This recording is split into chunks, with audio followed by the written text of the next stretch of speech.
A popular youth theater company is facing allegations of abuse. Good evening and thanks for joining us. I'm Barbara Lee Edwards.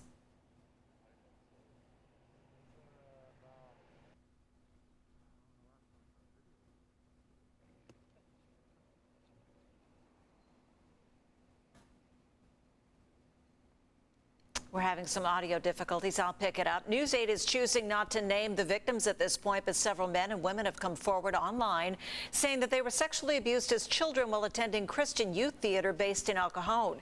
News 8's Shannon Handy has more on the allegations and what the owner is saying tonight. CYT's owner says she is saddened and taking these allegations seriously. Meanwhile, an attorney representing two of the victims says stories of abuse here date back to the 1980s, and dozens more people may be coming forward. There are multiple perpetrators and numerous victims. Attorney Jessica Pry represents two women who say when they were students at Christian Youth Theater, they were both molested and harassed by their teachers. In one case, the abuse started in 2006 and didn't end until 2008. Both of these cases, the teachers made comments to them about how they were developing and how they liked the way they looked in a certain dress, or asked them when they came to class the next time to wear a certain panties. Pride says CYT management knew about the abuse yet did nothing, adding they moved teachers around instead of firing them, never addressing the claims head on. It's a culture that protected the perpetrator instead of protecting the student. CYT is a youth theater company that's been around for 40 years with branches not only in San Diego but all over the country. Since allegations emerged, more and more people have come forward posting their experiences on Facebook, including a close relative of the owner who says he too was abused. In a statement, the owner said in part, "We are deeply saddened to learn about the statements that have recently been made on social media involving former CYT students, and we want you to know that we take these allegations very seriously. We have been working tirelessly on these issues with the authorities, outside consultants, staff, and the board of directors since they were brought to our attention." This statement felt like another dismissal or another denial of their trauma. Loxie Gant is an institutional child abuse expert advocating for victims. She's also a former CYT student and teacher. I never experienced any abuse, but I did witness and always kind of hear murmurs and rumorings of things. Both she and Pride say the abuse wasn't just sexual. There was a culture of bias and bullying at CYT. Both are now fighting for justice. They're also working to ensure victims have the resources they need. Trying to create change to make sure other kids don't get hurt. At this point, none of the allegations involve current students or teachers. News 8 has confirmed San Diego police is investigating. A lawsuit against CYT is likely. If you are a potential victim and would like to contact that attorney or advocate we interviewed, we put their information on our website, cbs8.com. Click on the help button. Back to you. All right, thanks, Shannon. CYT's owner tells News 8 that she plans to hold a news conference in the coming days. New tonight at 11, hear from another former teacher on these allegations. A judge sentenced a Poway man to 12 years in state prison for his Ponzi scheme that scammed mainly elderly victims out of $6 million. Christopher Doherty was sentenced at the downtown courthouse after hearing impact statements from nearly 20 victims. News 8's Heather Hope was there and joins us live with more. Heather? Marcella, the victim said their emotional statements all virtually as we were inside an empty courtroom with just the judge, a deputy, and a court reporter. Each victim described Christopher Doherty as someone who was like a close friend of the family until he stole their life savings. We'll go ahead and show you some video from today's virtual sentencing. And from that video, we're able to see from a screen inside the downtown San Diego courtroom, you see by video in a blue jumpsuit, Christopher Doherty of Poway, the former licensed insurance agent, who was sentenced to 12 years in state prison today for scamming at least 30 families as part of that Ponzi scheme. More than half of the victims were over 65 years old. One by one, they described how Doherty took their money after saying he would invest it. Here's what several victims said today. He preyed on the old, the disabled, with no remorse and no conscience. This experience has been a complete financial disaster for me. There's no hurt in the world that can be taken away like this. Well, you took my money to buy things for yourself.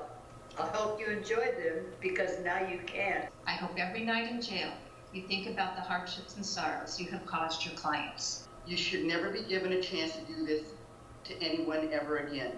You're a sociopath and will never change. The defendant is a worthless individual who manipulated hardworking people who trusted him over years, filled with lies and cheating. I did make a mistake and I will not do this in the future. That last man you just heard was Christopher Doherty, apologizing to the victims and their families, vowing never to do this again. Barbara Lee. Thank you, Heather. A San Diego businesswoman pleaded guilty today to federal criminal charges in connection with a $400 million Ponzi scheme. Gina Champion-Kane was charged last summer by the Securities and Exchange Commission with taking millions from investors, telling them the money would be used to support loans for people seeking a California liquor license. She instead used the money for personal expenses and to pay back other investors. Champion-Kane faces up to 15 years in prison at her sentencing in October. National City Police need your help finding the hit-and-run driver who killed a skateboarder. The crash happened on July 10th, shortly after midnight. Police say 28-year-old Victor Morales was riding his skateboard on Palm Avenue when a car hit him from behind and then took off, leaving Morales in the middle of the road. Officers are looking for an older model Toyota Echo, like this one here, with damage to the front of the driver's side. This is a Crime Stoppers case. If you have any information, call the number on your screen. You can remain anonymous and may be eligible for a $1,000 reward. California is reporting the highest number of COVID-19 cases in a single day, 12,807. And on the same day, the state topped New York for the most cases in the nation, more than 409,000. The county passed 2 milestones today with 587 new cases reported. The total number in San Diego is now over 25,000, and 18 new deaths now bring that total, excuse me, to more than 500. The number of positives today is out of more than 8,200 tests after a positive rate of 7%. That's above the 14-day rolling average of 6%. Locally, the county says there's a higher infection rate among the Hispanic and Latino population, prompting calls for renewed messaging. News 8's Brandon Lewis goes beyond the numbers to show the effort underway and how some CDC employees are calling for change nationally. And Marcella and Barbara Lee, there's certainly an increased effort to add testing sites like this one in National City and do more outreach campaigns within the Hispanic community. But the Chicano Federation says they want more to be done. This all comes as California now leads the nation in coronavirus cases.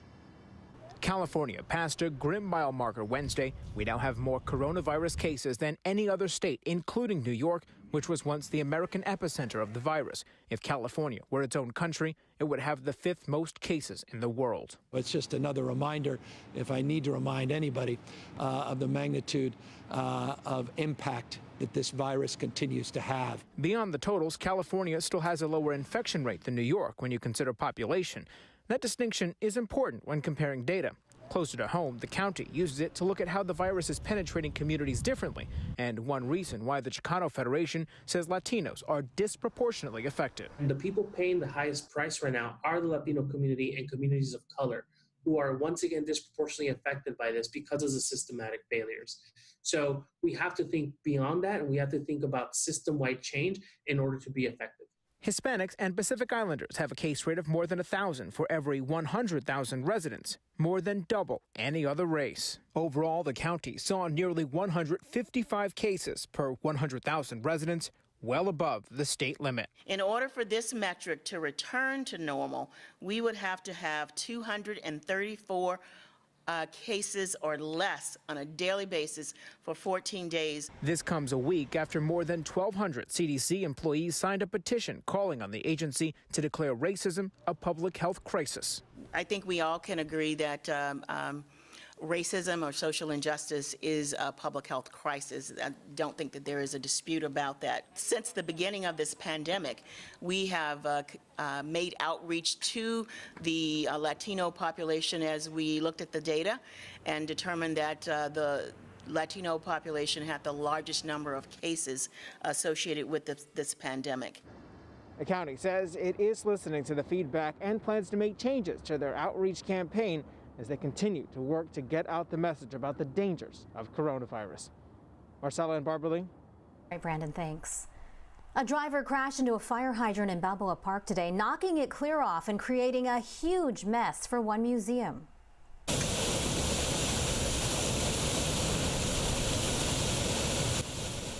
Firefighters happened to be training right in that area when they saw the driver slam into the hydrant. It took about an hour for crews to shut off the water, and during that time, a lot of water gushed downhill and right into the San Diego Air and Space Museum. We quickly realized that water was being dumped into the Space Museum, and we quickly ran 4-inch across so we can divert the water to further mitigate any more issues. Despite efforts to try and stop the water, the museum's basement was flooded. That area is used for the restoration of historic planes. It's not clear yet exactly how much damage was done. A new graduation requirement tonight for CSU students for the first time in 40 years. That's coming up. Plus, what would the Colonel say as Kentucky Fried Chicken introduces its new plant-based meals? Temperatures are a little bit cooler today, anywhere between about 2 to 9 degrees across the county, but no difference for downtown. We have even cooler temperatures in store for tomorrow. I'm Chief Meteorologist Carlene Chavis. I have all those details after the break.